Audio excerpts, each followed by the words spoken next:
민수기 14장 8절 한 절만 보겠습니다. 민수기는 구약에 있습니다. 민수기 14장 8절입니다. 같이 하셨으면 우리 같이 한 목소리를 읽어볼 겁니다. 14장 8절 우리 한 절입니다. 원래 이렇게 이제 뭐 찾기 14장 8절입니다 막 넘기는 소리도 나고 그래야 되는데 굉장히 이렇게 눈 똘망똘망하게 앞을 쳐다보게 돼요. 자, 한번 읽어볼게요. 시작! 여호와께서 우리를 기뻐하시면 우리를 그 땅에서 인도하여 들이시고 그 땅을 우리에게 주시리라. 이는 과연 젖과 꿀이 흐르는 땅이니라. 아멘. 아멘. 오늘 말씀의 제목은 부흥. 기적의 시작, 부흥입니다.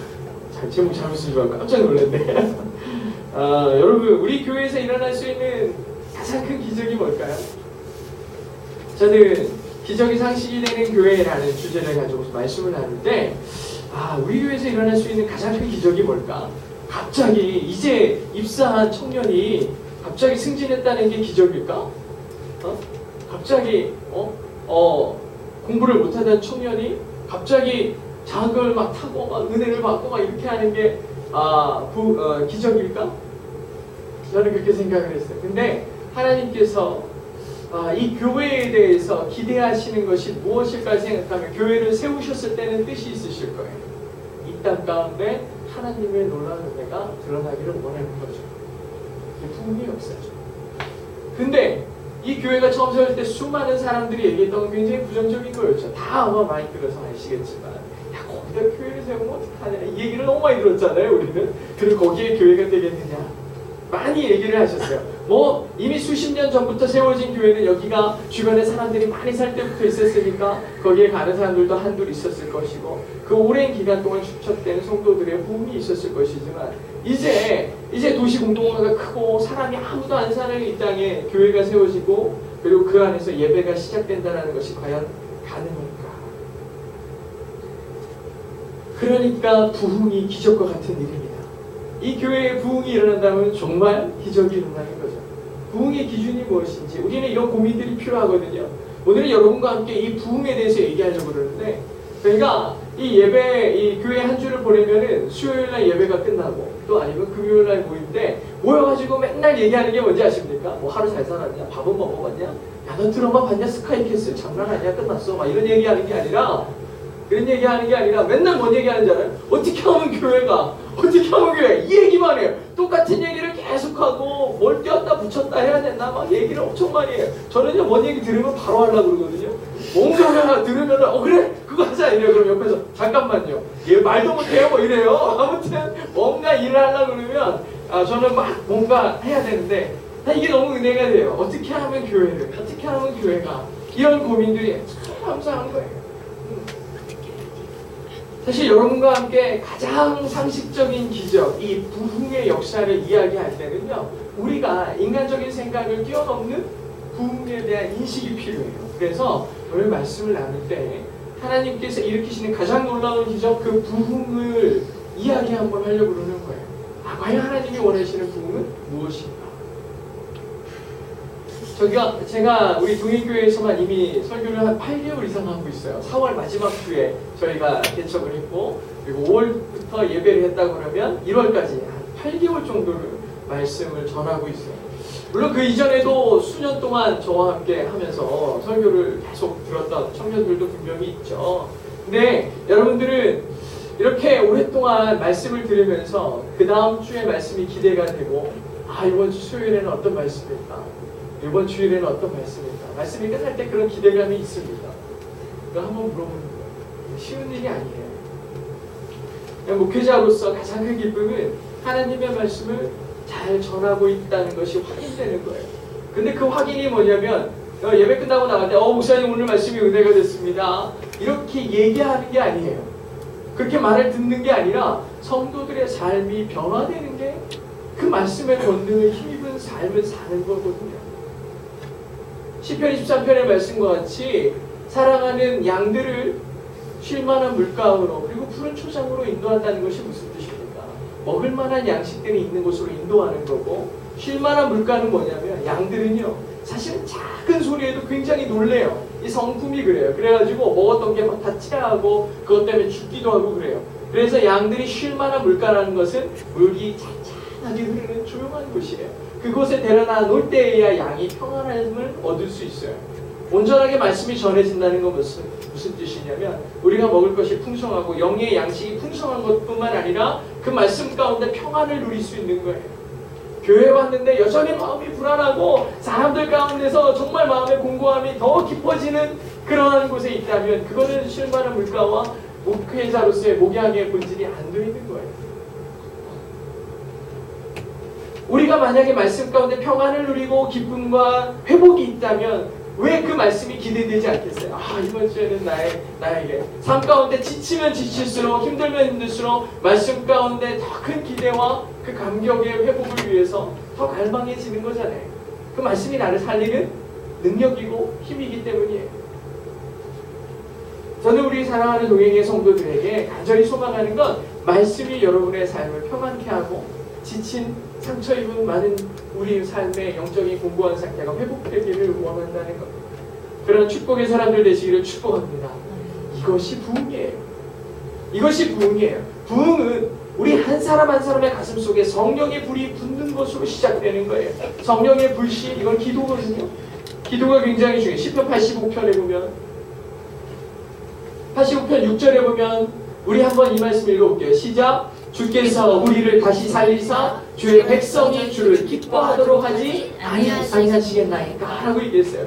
이 시편 85편은 누가 썼냐면 고라의 자손들이 썼어요. 고라의 자손들이 뭡니까? 모세에게 권력에 대항했다가 땅이 갈라지고 다 매몰됐어요. 엄청나게 많은 사람들이 그 공고함 가운데 죽음 가운데 있었어요. 남은 고라의 자손들은 그 이유로 인해서 성문에서 문지기를 지키는 사람에 불과했어요. 가장 역할과 삶의 그 능력이 가장 약한 사람들이었어요. 근데 그 사람들이 지금 영적으로 무력감에 빠져있고 기쁨을 잃었어요. 그들의 상태는 영적으로 죽은 것과 마찬가지였어요. 근데 그들이 하는 말이 뭐예요? 주께서 우리를 다시 살리사 그랬어요. 다시 살리사. 리바이벌이에요. 부흥이에요. 부흥. 기본적으로 하나님의 은혜가 주님이 우리 가운데 들어오셔서 기뻐함을 회복하는 것, 하나님 안에 거하게 하는 것, 이게 뭐다? 리바이벌이에요. 다시 사는 거예요. 하나님의 부흥의 역사는 우리가 다시 사는 건데, 다시 사는 것은 호흡의 회복이에요. 죽은 듯 살았던 사람, 죽었다라고 정의하는 게 뭐예요? 숨 쉬지 않는 거죠. 근데 다시 살리는 건 뭐예요? 숨을 다시 쉬기 시작하는 거예요. 호흡의 근원이 어디에 있습니까? 진흙과 같았던 우리를 만드시고 하나님의 호흡, 그 푸뉴마, 하나님의 호흡. 푸뉴마라는 게 호흡이라는 뜻인데 로마서 8장에서 수십 차례 등장하는 이 푸뉴마라는 표현은 성령이에요. 하나님의 호흡이 진흙과 같은 나, 겨우 흙으로 빚어진 나에게 부어질 때 생명이 임했고요. 에스겔 골짜기에서 마른 뼈들이 일어날 때 하나님의 생명이 임하기 시작하니까 마른 뼈가 능력을 입고 살이 연결되고 살아있는 자와 같이 움직이기 시작했어요. 생기가 부어지는 거예요. 우리가 지금 살아있다, 내가 살아있다라는 기준은 그냥 내가 호흡하는 게 아니라 하나님의 호흡, 하나님의 마음을 소유했느냐가 나의 살아있음을 구분짓는 거예요. 하나님의 호흡을 소유하는 자가 부흥한 자예요. 그렇지 않은 자가 영적으로 죽은 자예요. 살아있는 듯하나 죽은 자와 같다는 거예요. 하나님의 호흡이 우리를 리바이벌하게 한다니까요. 부흥케 한다고요. 그렇게 부흥케 하는 것이 양쪽으로 막 여기가 가득 차는 것만이 하나님께서 원하시는 부흥일까? 그렇지 않아요. 일단 본질적으로 우리 한 사람 한 사람이 기도의 불꽃이 되고 정말 이 메마른 땅 가운데 하나님의 놀라운 은혜를 일으키는 바로 기도하는 사람, 그 한 사람이 될 때, 우리 하나하나가 기도하는 사람이 될 때 부흥은 이미 시작되는 거예요. 이게 기적이죠. 미국의 1차 대각성 운동이 일어날 때 가장 메인에 서 있었던 사람은 조나단 에드워드라는 사람이에요. 근데 그 사람과 함께 했던 사람이 데이비드 브레이너라는 사람인데 이 사람이 예일대학교 학생이었어요. 이 브레이너가 이 예일대학교에 다닐 때 예일대학교의 분위기는요, 이 나름 자기들이 제일 잘 나가 이렇게 하는 사람들은 비이성적이라고 생각하는 것들에 대해서 굉장히 비판적이에요. 말이 돼? 이런 생각들 하잖아요. 그러니까 지성, 객관, 뭐 이런 가치들을 가지고서 너무 열정적이고 이런 사람들을 광신자쯤 취급하면서 이것을 경계하기 시작했어요. 그래서 예일대학교에서 생각된 것은 이 종교 생활을 배제하고 무신론적인 분위기가 캠퍼스 안에 가득했어요. 브레이너라는 사람이 물론 이제 몸이 안 좋아가지고 휴학을 하고 자기 집에 내려갔어요. 다 자기 집에 내려가가지고 이렇게 예배의 회복이 일어나고 성령의 회복이 일어났어요. 뜨겁게 마음이 회복됐는데 다시 학교로 이제 휴학 기간이 끝나가지고 돌아가야 되는데 돌아가기 싫은 거예요. 영적인 깊은 슬럼프 가운데서 하나님의 그 기쁨을 잃어버리니까 다시 가기 싫은 거예요. 그래가지고 안 가고 싶은데 했는데 성령이 강제로 끌으셔서 다시 학교로 가게 했어요. 근데 가자마자 한 게 뭐냐면 기도운동을 일으키고 전도운동을 일으켰어요. 우리 기도하자. 마음에 갈급한 청년들이 모여서 기도하기 시작했어요. 기도하는 그 가운데 있었던 사람 중에 하나가 조나단 에드워드예요. 이 조나단 에드워드가 이 브레이너의 영향 가운데서 같이 기도 모임을 갖고 전도운동을 일으켰어요. 심지어 이 브레이너는 이 젊은 나이에 인디안을 전도하겠다고 인디안 지역으로 들어가서 전도하다 29살에 죽어요. 근데 에드워드가 어떻게 하냐? 또 기도운동을 그 가운데 일으켜요. 에드워드의 자녀가 또 예일대학교에 오면서 또 일어나고 부흥운동이 막 일어나서 이 예일대학교에서 일어난 그 기도운동 때문에 옆에 있는 대학의 프린스턴에도 또 놀라운 부흥이 일어나는 거예요. 이게 마치 불 같은 거예요. 성령은 불 같은 거거든요. 메마른 마음 가운데 불이 임하니까 타오르기 시작하는데 예일에도 그랬고 프린스턴에도 그랬어요. 프린스턴에서는요 서로 지나가면서 사람들을 바라볼 때 인사를 어떻게 했는지 아십니까? 이 프린스턴에서는요 이랬대요. 야 아직도 여기 질문이 누가 신앙에 열심히 있나? 이 표현은 뭐예요? 여기 가운데 누가 열심히야? 겨우겨우 찾아야 되잖아요. 원래 이래야 되잖아. 그런데 이 프린스턴에서 이렇게 얘기했대요. 누가 신앙에 열심히 없는가 했어요. 신앙에 열심히 없는 자를 찾기가 더 어려웠던 거예요. 다 뜨거운 거예요. 다 열심인 거예요. 가는 곳마다 말씀의 묵상이 있고 가는 곳마다 서로 기도하고 합력하여 기도했다는 거예요. 얼마나 신앙이 열심히였는지 볼 수 있는 거죠. 그 대학에서 모여졌던 기도 모임의 이름이 건초더미 기도회인데요. 건초더미가 뭐예요? 불만 떨어지면 다 타오르는 거예요. 여기에 기도 모임에 함께 했었던 분들이 누군지 알아요? 여기 이 기도 모임의 가장 큰 주제가 뭐였냐면 아시아의 복음화였어요. 우리가 만났던 사람 다 언더우드, 펜젤러, 미국의 장로교회 시작이었고 한국의 장로교회 시작이었고 감리교회 시작이었던 아펜젤러 선교사님, 이런 분들이 그 기도 모임에 있었어요. 그리고 그 젊은 나이에 대한민국으로 다 왔어요. 다 와서 복음의 시작을 했다고요. 심지어 그 기도 모임이 있었던 그 교실에는 해외 선교의 탕생지라는 기념비가 붙어 있어요. 하나님의 호흡이 그 자리 가운데 임하고 성령의 바람이 일어나니까 대한민국에 그런 사람들이 찾아왔고 그 불을 가진 사람들이 대한민국에 오니까 대한민국이 타오르는 거야. 이게 얼마나 놀라운 일이에요. 그죠? 이렇게 하나님의 호흡의 바람, 성령의 바람을 대한민국에 일으키게 됩니다. 사랑하는 성도 여러분, 우리가 말하는 부흥은 양적 부흥에 치우쳐져 있어요. 보이는 수치에 있었고 보이는 눈의 만족에 있었는데 진짜 하나님의 마음을 심는 것이 부흥의 시작이에요. 우리가 선교를 가고 그럴 때 거기 가가지고 내가 보여주는 것에 전부를 가지고서 얘기하는 게 아니라 선교 가운데서 변화되는 나 한 사람이 세상을 바꾸는 사람이 되는 거예요. 내가 불씨가 되는 거예요. 그래서 선교 갈 때 어떻게 내가 변해야 돼요. 우리의 인생이 바뀌어야 되고 우리 삶이 바뀌어야 돼요. 내가 변하지 않으면 아무 일도 하나님께서 하실 수가 없어요. 내가 하나님의 마음을 심는 것, 그리고 내 마음에 심겨진 그 씨앗을 가지고 세상 가운데 심는 것이 부흥의 시작입니다. 우리 동행교회가 기적을 상식으로 가장 기적 같은 사역인 부흥을 시작하는 방법은 바로 기도와 말씀 가운데 젖어드는 거예요. 내가 건초더미가 되어서 성령의 불이 임하기만 하면 다 타오를 준비를 한 상태가 되는 거예요. 기도에 젖어든 사람의 특징이 뭐였어요? 우리가 지금 벌써 2주간에 걸쳐서 얘기했던 것처럼 하나님의 말씀이 나의 예언이 되고 나의 환상이 되고 나의 꿈이 되는 거, 이게 하나님의 말씀에 젖어든 사람, 기도하는 사람의 특징이에요. 우리가 얘기하는 환상과 예언과 꿈은 내가 알지도 못했던 뭔가 이런 환상적이고 모함적이고 정말 말도 안 되는 꿈을 얘기하는 게 아니라 성경에 써있는 수많은 하나님의 말씀과 그 예언들이 바로 내 삶의 능력이 되는 거, 그게 성령의 능력을 던지는 사람의 특징이라고 말했잖아요. 이런 사람들, 이렇게 하나님의 말씀을 소유한 사람들의 시선이 바뀌어요. 아니 모든 게 다 바뀌어요. 구체적으로 뭐가 바뀌는지 알아요? 여러 차례 말씀을 함께 나눴지만 제일 먼저 뭐가 바뀔까요? 첫 번째는 우리가 긍정적이 됩니다. 늘 실패와 패배 중에 젖어있던 삶이 하나님께서 함께 하시면 세상이 감당하지 못할 사람이 된다는 거예요. 물론 하나님을 믿는다고 해서 실패와 패배와 좌절이 없느냐? 아니죠. 똑같아요.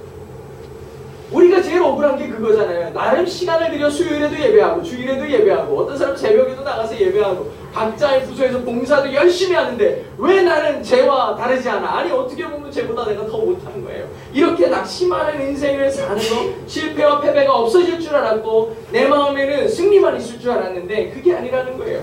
그런데 여전히 내 삶 가운데 실패와 패배가 있지만 그거에 더 이상 짓눌리는 삶은 아니라는 거예요.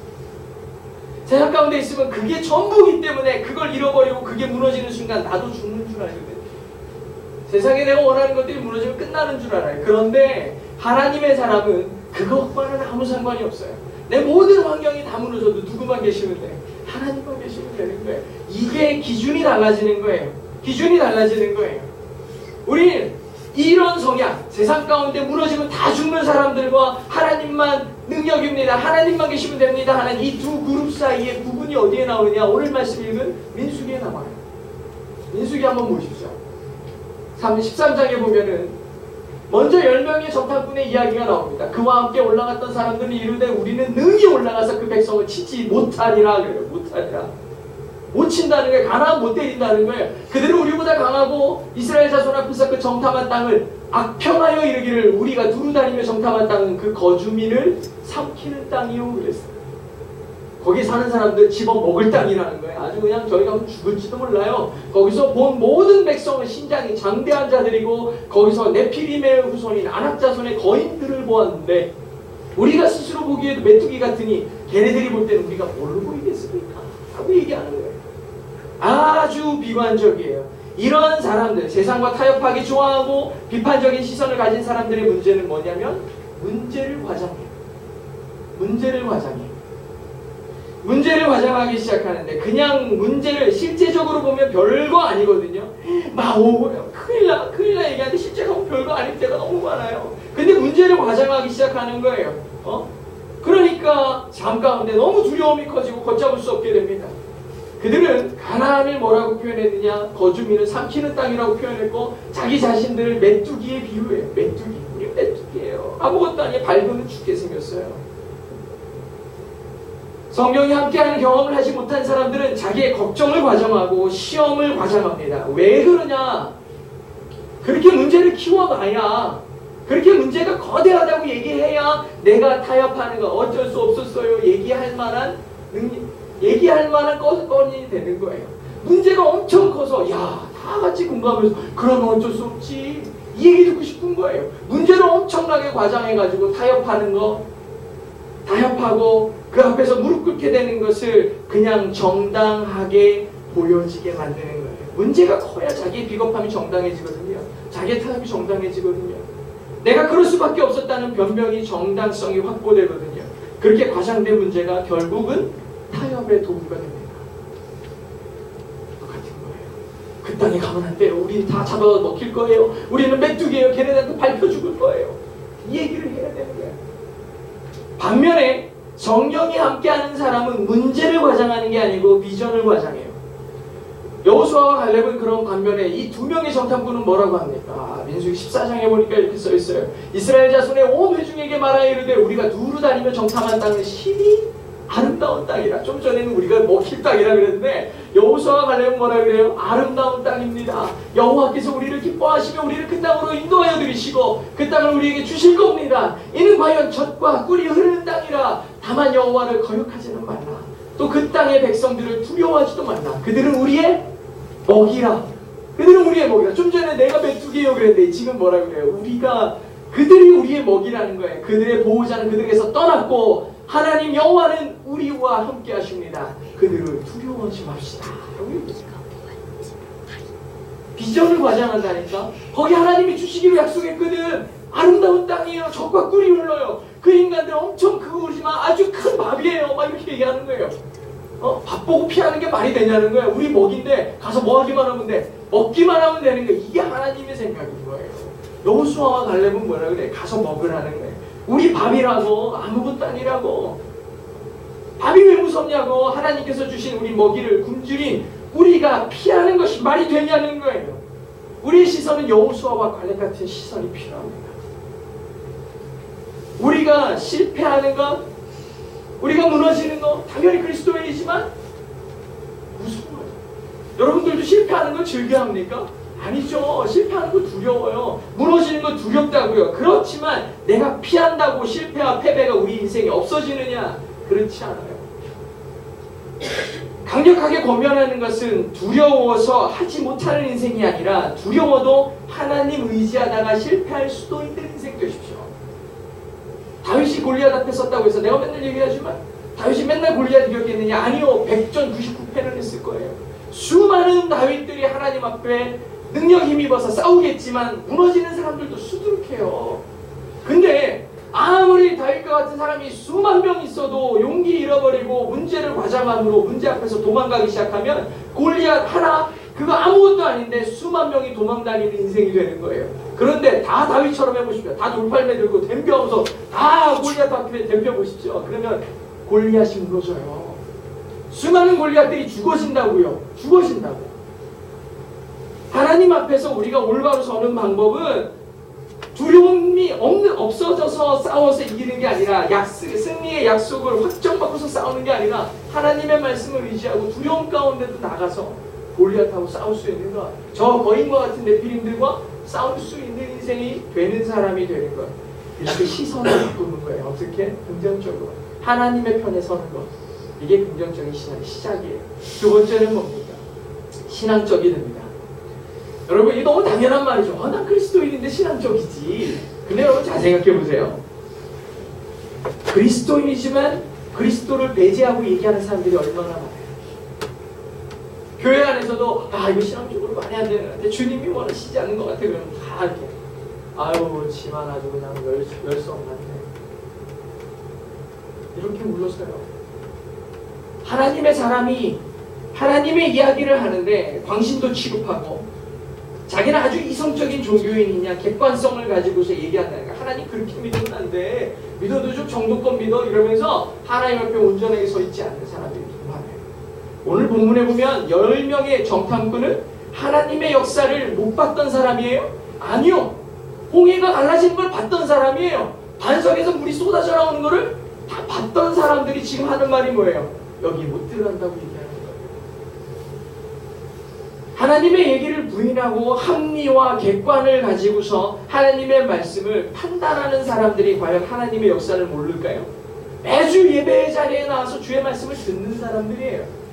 하나님이 어떤 나의 삶의 계획을 갖고 계신지도 분명히 아는 사람들이에요. 그런데 그게 뭐예요? 자기의 객관성과 자기의 이성으로 하나님의 역사를 뭐하기 시작해? 판단하는 거예요. 말이 되냐? 말이 되냐?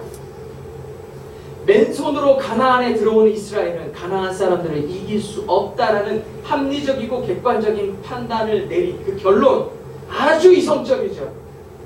저는 이런 얘기를 하면서 여러분들한테 기꺼이 무모해지십시오라고 얘기하는 건 아니에요. 크리스천들도 지혜가 필요하고 세상이 당연하게 여길 수 있는 합리와 객관성도 분명히 필요해요. 그런데 합리와 객관성을 바탕으로 하나님을 무시하는 건 안 되는 거예요. 물론 합리성과 객관성이 신앙과 늘 일치하는 건 아니지만 이 10명의 정탐꾼이 객관적이고 합리적이지만 그 모든 가치를 뛰어넘는 가치가 있었어요. 그분이 누구예요? 하나님. 내가 생각할 수 있는 모든 범위, 내가 고민할 수 있는 모든 상황들을 뛰어넘는 분이 있는데 하나님이에요. 그분이 하나님이라고요. 이 10명의 정탐꾼은 자기들의 계산의 범위 내에 사람의 크기가 얼마나 크고 땅이 얼마나 척박하고 이런 거를 막 계산할 때 누구를 빼놨다? 하나님을 빼놨어요. 하나님을 계산에 넣지 않은 거예요. 하나님께서 하시면 별거 아니라는 사실을 간과한 거예요. 쉽게 말하면 하나님을 계산에 넣지 않았다는 거라고요. 하지만 그리스도인들은, 신앙인들은 어떻게 해야 된다? 모든 일에 하나님의 뜻을 집어넣는 거예요. 마치 무슨 삶의 요리를 할 때 하나님의 뜻을 집어넣어야 돼요. 그러면 다 맛있어지는 거예요. 저는 볶음밥을 예전에 할 때는 그냥 계란과 소금만 넣어서 했는데 얼마 전에 놀라운 소스를 발견했는데 굴소스였어요. 새우를 넣고 하든 계란을 넣고 하든 끝에 굴소스만 넣으면 애들이 아빠는 볶음밥 장인이래요. 가게를 찾으래. 가게를. 우리가 하나님의 은혜 가운데 산다는 것은 내 삶의 모든 상황에 하나님의 뜻을 집어넣는 습관을 들이는 거예요. 한번 보십시오. 여호와께서 우리를 기뻐하시면이에요. 이게 여호수아와 갈렙이 가나안 땅에서 그 많은 이스라엘 한 대략 한 150만 이상 아닙니까? 그 수많은 사람들 앞에서 하나님의 뜻을 설명하는 장면의 시작이 뭐예요? 하나님께서 우리를 기뻐하시면이에요. 하나님이 우리와 함께 하시면이에요. 이게 이 여호수아와 갈렙의 생각의 베이스예요. 하나님이 우리를 기뻐하시면, 하나님이 우리 교회를 기뻐하시면, 하나님이 우리의 삶을 기뻐하시면 못할 게 뭐가 있냐는 거예요. 하나님이 들어가면 기적이 상식이 되는 것은 이 생각을 우리 삶에 집어넣는 훈련이에요. 이게 부흥의 시작이에요. 하나님이 나와 함께 하시면 이게 가장 중요한 거예요. 오병이의 기적이 일어날 때 예수님께서 누구를 불렀냐면 빌립을 불렀어요. 이 사람은 계산이 굉장히 빠른 사람이거든요. 야, 여기 있는 사람들 다 먹이려면 돈이 얼마나 들겠느냐. 예수님 200데나리온이 듭니다. 노동자가 200일 동안 열심히 벌어서 한 10만 원씩 번다면 2천만 원이 든다는 거예요. 왜냐하면 장정만 5천이지 실제로 여자와 아이들을 합치면 2만여 명 됐거든요. 1인당 1,000원만 계산해도 200데나리온이 든다는 거예요. 2천만 원이 든다는 거예요. 근데 예수님이 뭐라고 해요? 이 빌립의 계산을 보면서 웃으시는 거예요. 계산에다 뭐를 안 집어넣었어? 예수님을 안 집어넣어요. 주님이 하실 것을 생각지 못한 거예요. 그 이전에 놀라운 기적들을 하나님이 하시는 표적들을 봤음에도 불구하고 지금은 여전히 나의 시선과 나의 초점은 뭐에만 있어요? 세상적 기준만 있어요. 내 생각만 있어요. 내 생각에는 안 된다는 거예요. 왜 지 생각을 해? 예수님이 물어보잖아 지금. 예수님이 물어보시잖아요. 이 사람들 어떻게 먹겠느냐? 주님이 하시면 다 먹죠 뭐. 이렇게 얘기해 주기를 기다렸을 텐데 그게 안 되는 거예요. 우리는 얼마나 축복받는 사람이에요. 빌립 같지 않고 10명의 정탐국 같지 않을 수 있는 이유는 뭐예요? 우리는 이미 다 알아. 이거 전지적 작가 시점이잖아요. 그죠? 다 알아요. 성경. 이거 원래 그렇잖아요. 우리는 말씀을 다 보잖아요. 지식으로만 아는 게 아니라 삶으로 이게 적용되는 게 문제여서 그렇지 다 알아요. 그냥 이 이스라엘 민족이 가나안에 들어가기만 하면 여리고가 무너지는 걸 알아요. 그죠? 여기 다 거인 같고 더 엄청 큰 사람들이지만 이미 이 사람들은 홍해 바다를 건넌 이스라엘의 소식을 듣고서 마음이 다 녹았어요. 그냥 들어가기만 하면 마음이 무서워가지고 저 사람들 보면 다 길 내줄 판이었거든. 다 길 내줄 판이었다고. 그런데 뭐예요? 그냥 상황을 보고서 이스라엘이 도망가요. 사람들 보고서 200데나리온 이거 돈도 없어요. 빨리 집에 가서 밥 먹으라고 하세요. 예수님한테 얘기하는 사람이 되는 거예요. 이게 되겠네요. 사랑하는 우리 동해 성도 여러분, 이제 여러분의 삶에는 하나님을 꼭 집어넣고 계산하십시오. 이게 하나님의 능력이고 하나님께서 우리에게 기대하시는 거예요. 이게 신앙적인 거예요. 교회에서 그리스도를 얘기하는 것이 부끄러우시면 곧 빨리 우리 수요일날 얘기했지만 교회를 떠나십시오 이렇게 얘기하는 거예요. 우리도 어느 순간에 모여가지고 얘기하는데 야 이거 인간적으로 되겠어? 제가 제일 많이 하는 거잖아요. 안 돼! 제가 그런 얘기를 하긴 하는데 이제 안 해야 되겠어. 신앙적이라는 게 뭐다? 하나님을 계산해야 되는 거예요. 마지막으로 그리스도인은 어떻게 해야 된다? 세 번째, 부흥을 맛보려면 미래지향적이 돼야 된다. 이건 어제 우리 어반에서도 얘기를 했다시피 우리는 이 실패하고 낙심하고 부정적인 사람들의 가장 큰 특징 중에 하나가 뭐냐? 과거 지향적이라는 거예요. 내가 왕년에, 내가 옛날에는 끊임없이 과거의 향수에 매여 있어요. 왜 그럴까요? 지금 내 상황이 되게 초라해 보이거든요. 그래서 옛날에 자꾸 생각하는 거야. 아, 그때 좋았잖아. 그때 뭐가 많았잖아. 뭐든지 할 수 있었잖아. 뭘 뭐든지 할 수 있어. 그때로 가면 다 못해 또. 못해. 근데 하나님의 능력으로 했던 것을 잃어버리는 거예요. 그런데 그때에도 하나님께서 역사하셔서 일이 이루어졌다면 지금도 내 상황이 어려워도 누가? 하나님이 하실 것을 믿어야죠. 근데 지금 그냥 내 상황이 초라하니까 그때의 영광만 바라보고 있는 거예요. 한번 보십시오. 어떻게 얘기합니까? 14장 1절에 보니까 온 회중이 소리를 높여 부르짖으며 백성이 밤새도록 통곡하였더라. 10명의 정탐꾼들이 보고하는 얘기를 듣고서 온 백성이 하는 짓이 이거예요. 그런 다음에 하는 말이 뭐예요? 이스라엘 자손이 다 모세와 아론을 뭐 했다? 원망했어요. 온 회중이 그들에게 이르되 우리가 애굽 땅에서 죽었거나 이 광야에서 차라리 죽어버렸으면 좋았을 것을 어찌하여 하나님이 여기까지 데리고 와서 저들에게 죽게 만드느냐. 우리 처자가 사로잡히리니 애굽으로 돌아가는 게 낫겠다. 애굽으로 돌아가는 게 낫겠다. 여러분 뭐가 낫습니까? 무엇입니까? 애굽에서 이 사람들의 직분은 뭐였어요? 노예였어요. 하나도 자기의 자유가 없었고 삶의 자유가 없었어요. 이 사람들이 노예로 있으면서 제일 많이 한 게 뭔지 알아요? 하나님 앞에 울부짖는 거였어요. 살려달라. 하나님께서 그들의 울부짖음을 들으시고 그 애굽에서 꺼내신 거란 말이야. 근데 지금은 상황이 조금 어려워지고 하나님의 놀라운 능력들을 봤음에도 불구하고 지금 내 처지가 조금 어려워졌다고 다시 노예로 가겠다고 하는 사람들이 되어버렸어요. 이게 얼마나 비참한 인생이에요.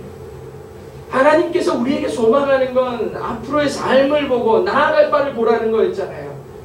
노예로 살며 울부짖던 그들이 다시 노예가 되겠다고 얘기하는 저것처럼 비참한 인생이 없어요. 우리가 수련회 때도 보고 말씀도 많이 봤지만 하나님이 말씀하시기를 말씀의 내용이 모든 육체에 부어지더니 성령이 부어지면 그 성령의 능력을 덧입은 사람들의 특징이 뭐였어요? 다 뭐를 본다 그랬어요? 예언하고 환상을 보고 꿈을 꾼다 그랬어요. 다 지금 있냐? 아니요. 우리의 삶에 이루어질 일들을 하나님께서 보여주시는 거예요. 정말 놀라운 일이죠. 하나님의 성령을 덧입은 사람들은 과거에 얽매여서 묶여있는 인생이 아니라 앞으로 내 삶 가운데 이루어질 그 기적을 보는 거예요. 지금 내 현실의 상황 가운데서 나의 삶을 그냥 한탄하고 낙심하라는 게 아니라 성령은 비전을 꿈꾸는, 비전을 과장하는 자고 그 하나님께서 이루실 것을 기대하게 만드는 인생이라는 거예요. 그러니까 하나님의 말씀, 성령에 충만한 자들은 뭐가 된다? 하나님의 말씀이 나의 예언이 되고 하나님의 말씀이 나의 환상이 되는 거예요. 내 삶 가운데 이루어지는 것을 확신하기 시작하는 거예요. 지금까지는 말씀이 그냥 말씀에 불과했고 성경에 써있는 얘기에 불과했는데 성령이 충만하기 시작하면 이 말씀이 바로 내 얘기가 되는 거예요. 가나안을 정복하는 자가 나가 되는 거고 오병이어의 기적 가운데 그 하나님의 양식을 먹는 자가 내가 되는 거예요. 예수님께서 얘기하신 것처럼 나보다 더 큰 기적을 너희들이 하리라 얘기할 때 아멘 하고서 내가 그 기적의 주인공이 되는 거예요. 어느 순간에 보니까 나를 통해 일하시는 하나님의 기적들이 너무 당연한 일이 되는 사람들, 그게 기적의 상식이 되는 교회고 그게 성도입니다. 이런 일이 일어나기 위해서 분명히 우리는 놀라운 기적의 주인공이 되기 위해 준비되어야 돼요. 반드시 우리 교회에 부흥이 일어날 겁니다. 이 부흥은 하나님의 계획이에요. 그러면 이스라엘의 백성들과 같이 탄식하고 울부짖고 그냥 나 옛날이 좋았어가 아니라 하나님의 계획 가운데 나를 통해 이루실 그 한 걸음 한 걸음 막 기대하는 마음, 막 설레이는 마음들이 우리 가운데 충만해요. 이건 제가 강요하는 게 아니고 이게 축복이니까 얘기하는 거예요. 여러분들이 누리시는 삶이 하나님의 만지심이 있는 삶이 되는 것처럼 행복한 일이 뭐가 있어요? 그러기 위해서 우리는 말씀과 기도로 영적인 부흥을 먼저 시작해야 돼요. 넘치는 이 부흥의 감격이 여러분들의 깊은 속에서 터져나오고 생명의 말씀이 교회의 강단에 흘러넘치는 것, 이걸 경험하는 거예요. 말씀이 나를 살리는 말씀으로 알아서 내가 나를 숨쉬게 하는 걸로 알아서 이렇게 강단에서 흘러나오는 말씀이 저는 늘 얘기하지만 목사님이 설교를 잘해 이게 은혜가 되는 게 아니에요. 여러분 예배가 끝나고 나면 제가 이번에도 수련회 가서 설교했지만 학생들에게 막 앞에서 안내 미리 설명해 주시는 그때 이제 이옥 선생님이 오셨는데 뭐 잘생기고 우리 무슨 방송도 사역하시고 막 이렇게 엄청나게 띄워서 광고를 해주신 거예요. 그래서 올라오자마자 제 이름이 뭐라고요? 몰라. 이거 은혜가 됩니다. 그랬어요. 저 기억할 필요 없다는 거예요. 저 지금부터 여기서 설교하지만 여러분 아무도 제 이름 몰라도 돼요. 말씀만 기억하라. 하나님의 말씀이 여러분을 살리는 거지 내 이름이 여러분 살리는 거 아니다. 마찬가지예요. 지금도 말씀을 들었죠. 근데 우리 목사님이 말씀하셨어가 아니라 하나님이 내 가운데 말씀하셨어라고 해야 돼요. 성령이 나를 살리는 능력이 돼야 되는 거예요. 만약에 우리 목사님이 이렇게 설교하셨어요 이러잖아요. 제가 여러분 앞에 얼마나 범죄합니까? 그죠? 여러분 앞에 얼마나 무식한 모습이 많아요. 목사님 너 말만 그렇게 하고 그러면은 제가 한 말도 다 의미 없어지는 거야. 아무 의미 없어지는 거야. 그러니까 교회 전국에 막 유명한 목사님들이 실족하고 넘어지면은 그 사람 이런 말도 했는데 저런 말도 했는데 하면서 그 귀한 책들 써놨던 책들 다 불태워버리고 막 이러잖아요. 이게 의미가 있는 겁니다. 성령의 역사하시는 순간들이 있는 거고 사단에 사로잡혀서 베드로도 예수님 앞에서 예수님을 부인하는 모습이 있었는데 그렇게 사로잡힐 때도 있죠. 그렇다고 성령의 역사를 부인합니까? 그게 아니잖아요. 우리 삶 가운데도 하나님의 놀라운 역사가 마음에 새겨져야 돼요. 그리고 이렇게 살아내는 거예요. 오늘 이렇게 주일 예배를 드렸지만 여러분을 살리는 능력은 하나님의 말씀에 있는 거예요. 모든 생각 속에 하나님의 능력이 포함되어야 되고 내가 바라보는 그 하나님의 비전을 과장함으로 그 비전을 따라갈 수 있는 자들이 되어야 되는 거예요. 이렇게 날마다 성도들이 신앙적이 되고 이렇게 미래를 지향하며 내가 하는 말이 하나님의 비전이고 하나님의 뜻이고 내 예언과 꿈과 환상이 내 삶 가운데 수년 내에 아니면 속히 이루어질 것을 믿는 성도들, 그 기대와 감격이 가득한 성도들이 가득한 교회가 어찌 사랑스럽지 않을 수 있겠습니까? 어찌 행복하지 않을 수 있겠습니까? 어찌 소망이 없겠습니까? 이런 성도들과 함께 하고 싶지 않아요. 그렇게 함께 하고 싶으면 여러분이 먼저 그런 성도가 되는 거예요. 그러면 당신 때문에 행복해지는 거예요. 마음이 다 녹아지고 그리스도를 삶의 기준으로 삼는 거예요. 여러분이 가는 곳마다 부흥의 불길이 타오르기를 축복하고 예수 그리스도의 이름이 넘쳐나기를 소망합니다. 언더우드와 페젤러 같은 선교사들이 대한민국 이 땅을 밟을 때에 그 마음, 타오르는 그 마음이 이미 하나님이 보여주신 부흥이었어요. 그러니까 갈 수 있는 거예요. 하나님께서 아펜젤러와 언더우드를 통해서 한국과 아시아를 부흥시키겠다는 걸 이미 본 거야. 여러분들도 그 비전을 보십시오.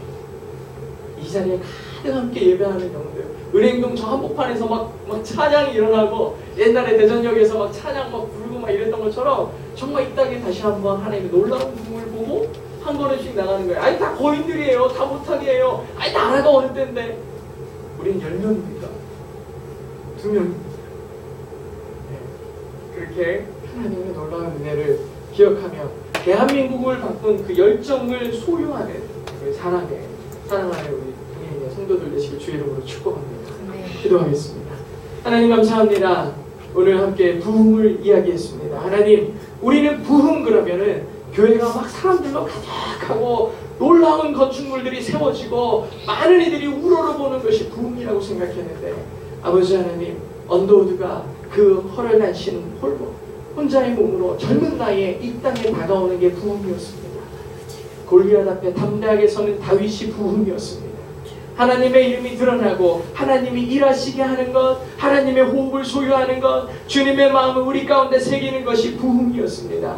아버지 하나님, 우리가 말씀과 기도로 부흥의 단초가 되기를 소망합니다. 아버지 하나님, 내가 건축더미에 성령의 불이 임할 때 그냥 내 삶을 태우게 하시고 아버지 하나님, 이 땅 가운데 성령의 놀라운 부흥의 역사를 우리의 삶 가운데 보게 하여 주시옵소서. 나는 그리스도인입니다. 나는 예수의 이름으로 산다고 얘기하지만 날마다 입술에는 부정이 가득하고 하나님의 말씀보다 내 생각이 우선될 때가 많았고 또 하나님을 바라보기보다는 신앙적이지 못하고 아버지 하나님 세상의 기준들로 판단하기 바빴던 우리의 모습을 봅니다.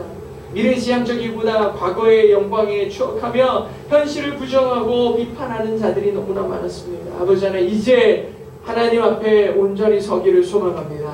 하나님 아버지, 내가 그리스도의 생각을 따라 살아가는 하나님의 뜻에 반응하는 긍정적인 사람이 되기를 소망합니다. 아버지 하나님, 내 입술에서 날마다 예수 그리스도의 뜻이 무엇인지 생각하는 신앙적인 사람이 되기를 원합니다. 과거보다 하나님께서 보여주신 그 환상과 꿈과 그 미래의 비전들이 나의 삶의 방향이 되게 하여 주시옵소서. 그렇게 부흥의 시작이 되는 주의 성도들 되게 하여 주시옵소서. 우리는 각자 삶에서 아펜젤러와 언더우드와 같이 주의 성령에 불타는 영혼들을, 그 마음들과 그 열정을 소유하게 하여 주셔서 밟는 땅마다 주의 이름이 넘쳐나게 하시고 아버지 하나님, 만나는 자들마다 예수 그리스도를 사랑하여 아버지 하나님의 영광을 나타내는 드러내는 믿음의 성도들이 되게 하여 주시옵소서. 진정한 부흥은 바로 나로부터 시작되는 것임을 믿습니다. 날마다 말씀과 그 기도 가운데 주의 성령에 취해서 살아가는 축복의 사람들 우리 동행교회 되게 하여 주시옵소서.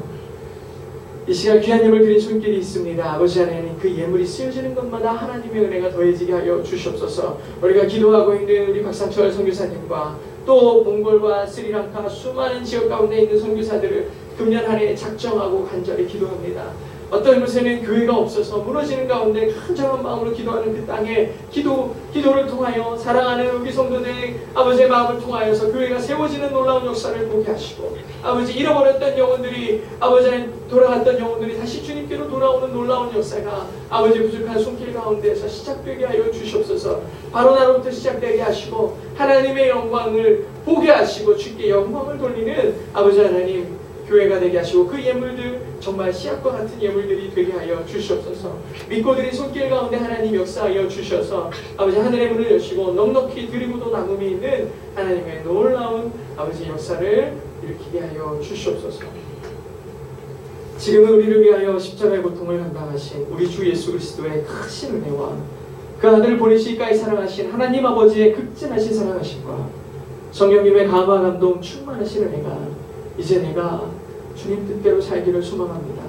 내가 그 부흥의 시작이 되기를 원합니다. 내 이 건초와 같이 마른 메마른 마음 가운데 성령의 불이 임하게 하시고 우리의 삶이 태워질 때에 하나님께서 기뻐 쓰시는 믿음의 도구가 될 줄로 믿습니다. 여호수아와 갈렙과 같이 또 언도도와 펜젤러와 같이 아버지 하나님께서 귀하게 쓰는 우리의 삶의 평생에 하나님의 영광이 되는 삶으로 살기를 소망하는 우리 믿음의 백성들 머리 위에 사랑하는 성도들과 이 교회 위에 그리고 이 땅의 수많은 교회들 머리 위에 이제로부터 영원토록 함께 계실지어다.